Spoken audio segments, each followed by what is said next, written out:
নাহমাদুহু ওয়া নুসাল্লি আলা রাসূলিহিল কারীম আম্মা বাদ। সম্মানিত দর্শক শ্রোতা, আজকে ইনশাল্লাহ আপনাদের সামনে সংক্ষিপ্ত আকারে তুলে ধরব ৩৬ দিনের আন্দোলন সরকার পতনের কারণ। সরকারি চাকরিতে কোটা সংস্কারের দাবিতে টানা আন্দোলন শুরু হয়েছিল গত ১ জুলাই ২০২৪ থেকে। অহিংস এই আন্দোলন সহিংস হয় ১৫ জুলাই ২০২৪ থেকে। আন্দোলনের শুরু থেকে এই পর্যন্ত যা যা ঘটেছে সংক্ষিপ্ত আকারে আমরা এখন জানার চেষ্টা করব। ৫ জুন ২০২৪ সোমবার, সরকারি দপ্তর, স্বায়ত্তশাসিত ও আধা স্বায়ত্তশাসিত প্রতিষ্ঠান এবং বিভিন্ন কর্পোরেশনের চাকরিতে সরাসরি নিয়োগের ক্ষেত্রে নবম থেকে ১৩তম গ্রেড মুক্তিযোদ্ধা কোটা বাতিলের পরিপত্র অবৈধ ঘোষণা করে রায় দেয় কোর্ট। ৬ জুন ২০২৪ মঙ্গলবার, সরকারি চাকুরিতে কোটা ব্যবস্থা মুক্তিযোদ্ধা কোটা পুনর্বহালে আদালতের দেওয়া রায় বাতিলের দাবিতে ঢাকা বিশ্ববিদ্যালয়ে বিক্ষোভ মিছিল হয়। ৯ জুন ২০২৪ শুক্রবার, সরকারি চাকুরিতে কোটা ব্যবস্থা পুনর্বহালের প্রতিবাদে আবারও বিক্ষোভ সমাবেশ করেন ঢাকা বিশ্ববিদ্যালয়ের শিক্ষার্থীরা তাদের দাবি মানতে সরকারকে ৩০ জুন পর্যন্ত সময় বেঁধে দেন। এই সময়ের মধ্যে দাবি পূরণ না হলে সর্বাত্মক আন্দোলনের ঘোষণা দেন তারা। ১ জুলাই সোমবার, কোটা বাতিলের পরিপত্র পুনর্বহালের দাবিতে ছাত্র সমাবেশ ও বিক্ষোভ অনুষ্ঠিত হয়। ঢাকা বিশ্ববিদ্যালয় সহ দেশের বিভিন্ন বিশ্ববিদ্যালয়ে ঢাকা বিশ্ববিদ্যালয়ে প্রতিষ্ঠিত সমাবেশে ৪ জুলাইয়ের মধ্যে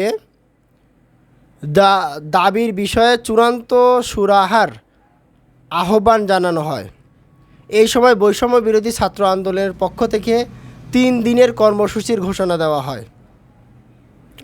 ২ জুলাই মঙ্গলবার, আন্দোলনকারীরা এই দিন কেবল বেলা ২:৩০টার দিকে ঢাকা বিশ্ববিদ্যালয় কেন্দ্রীয় গ্রন্থাগারের সামনে থেকে মিছিল করে নীলক্ষেত সায়েন্স ল্যাবের ল্যাবরেটরি বা বাটা সিগন্যাল মোড় ঘুরে শাহবাগে গিয়ে থামে।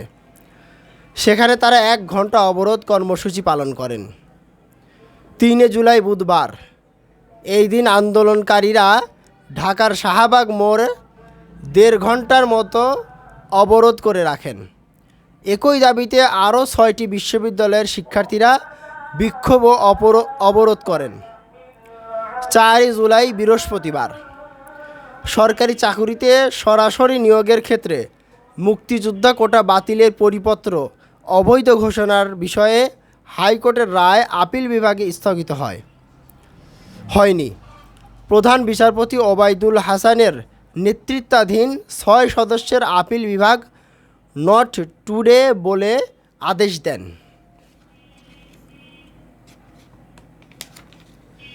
শিক্ষার্থীরা দেশের বিভিন্ন মহাসড়ক অবরোধ করে আর ঢাকায় শাহবাগ মোড়ে অবরোধ করে রাখে ৫ ঘন্টা।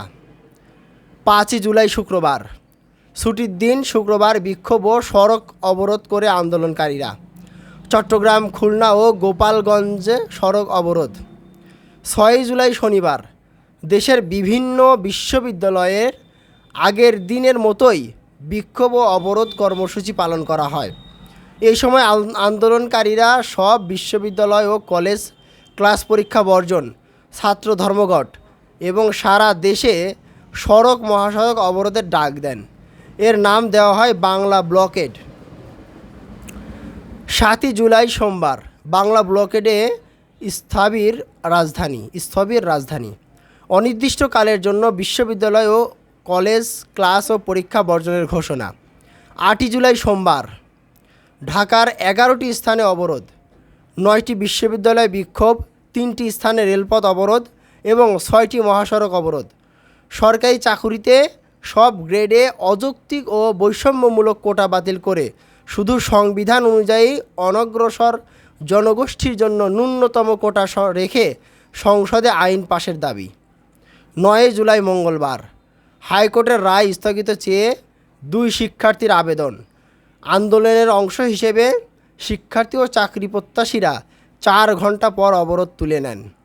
আন্দোলনকারীদের পক্ষ থেকে পরদিন সারা দেশে সকাল সন্ধ্যা বাংলা ব্লকের নামে অবরোধ কর্মসূচির ঘোষণা দেওয়া হয়।